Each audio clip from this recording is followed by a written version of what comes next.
Para saudara dan saudari yang Tuhan cintai, selamat pagi dan selamat bertemu lagi dalam Renungan Harian edisi hari Rabu tanggal 19 Agustus 2020. Mengawali hari yang baru ini, kita hendak mendengar dan merenungkan sabda Tuhan.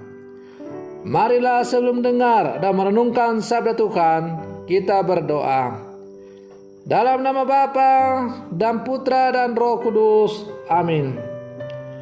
Allah Bapa yang Maha Kuasa, Gembala segala gembala, berkenanlah mengutus Gembala yang sanggup menuntun umat-Mu seturut teladan Yesus Putra-Mu, yang telah mengorbankan hidupnya demi kesejahteraan dan keselamatan domba-dombanya. Bersabdalah ya Tuhan, kami siap untuk mendengarkan. Semoga sabda-Mu yang hendak kami dengar dan renungkan untuk mengawali hari yang baru ini sungguh menjiwai seluruh kehidupan kami. Terpujilah Engkau Bapa, Putra dan Roh Kudus, Allah sepanjang segala masa. Amin. Para saudara dan saudari yang Tuhan cintai, sabda Tuhan yang hendak kita dengar dan kita renungkan bersama diambil dari Injil Matius pasal 20 ayat 1 sampai 16. Tuhan sertamu. Inilah Injil Tuhan kita Yesus Kristus menurut Santo Matius. Sekali peristiwa, Yesus mengemukakan perumpamaan berikut kepada murid-muridnya. Hal kerajaan surga itu seperti seorang tuan rumah yang pagi-pagi benar keluar mencari pekerja untuk kebun anggurnya.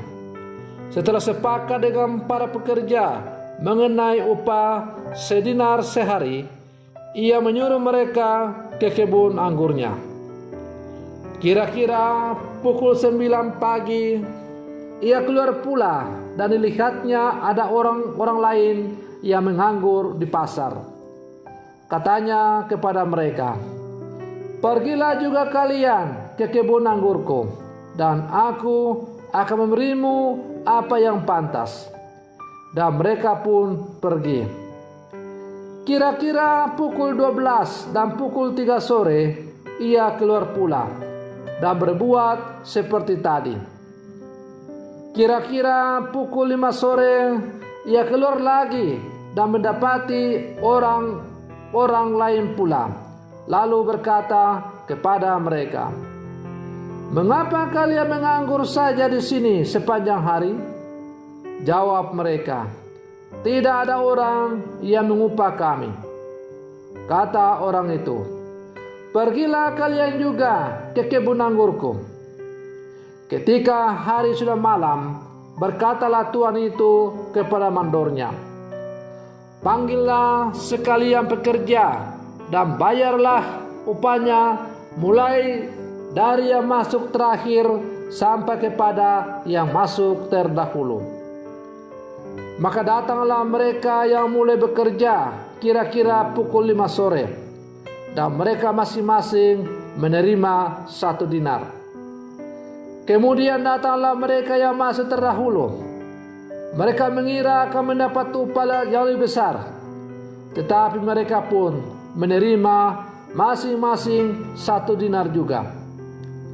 Ketika menerimanya, mereka bersungut-sungut kepada tuannya itu, katanya, "Mereka yang masuk paling akhir ini hanya bekerja 1 jam, dan engkau menyamakan mereka dengan kami yang sehari suntuk bekerja berat dan menanggung panas terik matahari." Tetapi tuan itu menjawab salah seorang dari mereka, "Saudara, aku tidak berlaku tidak adil terhadapmu. Bukankah kita telah sepakat sedinar sehari?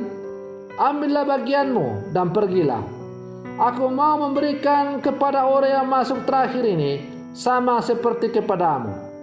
Tidakkah aku bebas mempergunakan milikku menurut kehendak hatiku? Atau iri hatikah engkau karena aku murah hati?" Demikianlah yang terakhir menjadi yang terdahulu, dan yang terdahulu menjadi yang terakhir. Demikianlah Injil Tuhan. Para saudara dan saudari yang Tuhan cintai, Yesus mewartakan dan menunjukkan kerajaan Allah yang berbelas kasih. Kerajaan Allah yang dipenuhi dengan cinta, kemurahan hati, belas kasih, dan keselamatan. Setiap orang diundang untuk ambil bagian di dalamnya. Karena itu, kerajaan Allah bersifat universal, terbuka untuk semua orang. Persoalannya adalah, seringkali manusia tidak acuh dan tidak mampu menjawab undangan cinta Allah itu. Kelemahan dan sifat kemanusiaan acap kali menjauhkan kehendak baik untuk menerima warta tentang kerajaan Allah dalam hidup keseharian. Para saudara dan saudari yang Tuhan cintai, kualitas hidup kita sebagai pengikut Yesus tidak ditentukan oleh berapa lama kita menjadi seorang Katolik atau menjadi seorang pengikut Yesus. Tetapi kualitas hidup kita sebagai orang yang percaya kepada Yesus ditentukan oleh bagaimana komitmen kita untuk setia dalam setiap persoalan yang kita hadapi sebagai murid-murid Yesus. Karena menjadi pengikut Yesus berarti memilih jalan salib. Dan jalan salib itu hanya sedikit orang yang mau memulainya.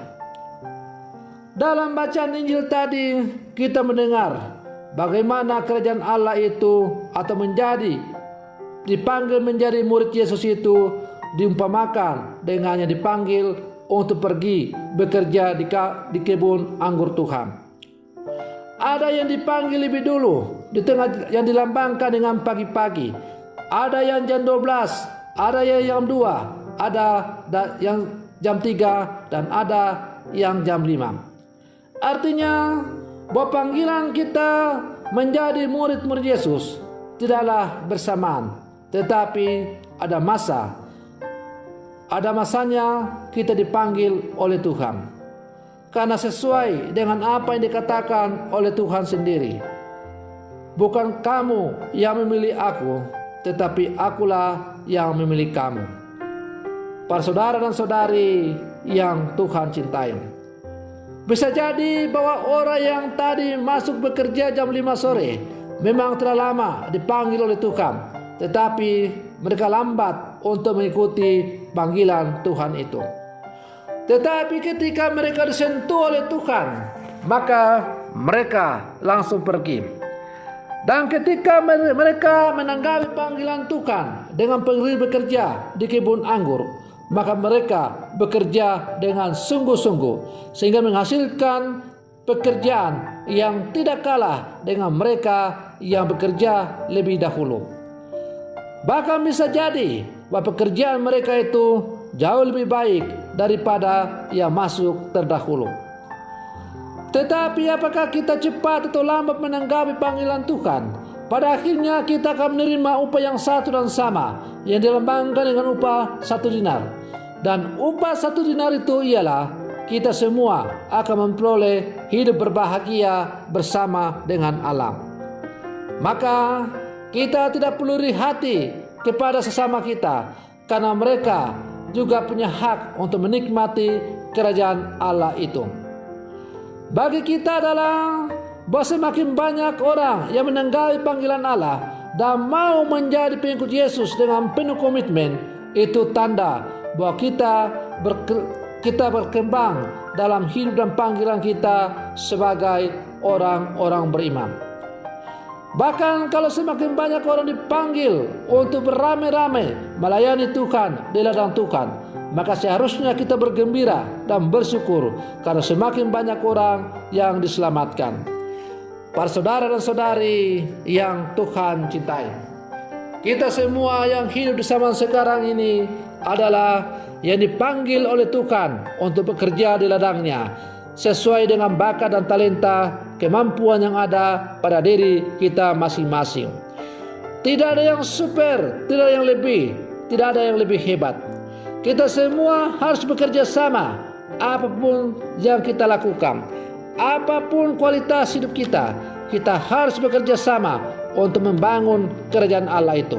Karena pada akhirnya kita semua akan menerima satu upah yang sama, ialah menikmati hidup berbahagia bersama dengan Dia. Maka mari kita saling bekerja, saling mendukung dalam kehidupan kita sebagai murid-murid Yesus dalam mewartakan Injil sesuai dengan tugas dan panggilan kita masing-masing. Semoga melalui tugas dan panggilan kita masing-masing, warta kerajaan Allah yang terbuka untuk semua orang, maka semakin banyak orang yang kita hantar untuk bertemu dengan Tuhan berkat kesaksian hidup kita lewat tugas dan panggilan kita masing-masing. Tak usahlah kita memandang diri sebagai yang lebih daripada yang lain. Tak usahlah kita memandang diri lebih mampu daripada yang lain. Tak usahlah kita menganggap yang lain itu lebih rendah daripada kita. Karena pekerjaan yang kita lakukan yang sama, pekerjaan yang kita lakukan adalah satu dan sama, yaitu bekerja di kebun anggur Tuhan, mewartakan Injil kerajaan Allah lewat tugas dan panggilan kita masing-masing. Dan pada akhirnya kita akan menerima upah yang satu dan sama, ialah menikmati hidup berbahagia bersama dengan Dia. Para saudara dan saudari yang Tuhan cintai, semoga permenungan saya ini semakin menghantar kita untuk semakin menghayati hidup dan panggilan kita sebagai murid-murid Yesus yang hidup di zaman sekarang. Selamat pagi, Tuhan Yesus memberkati.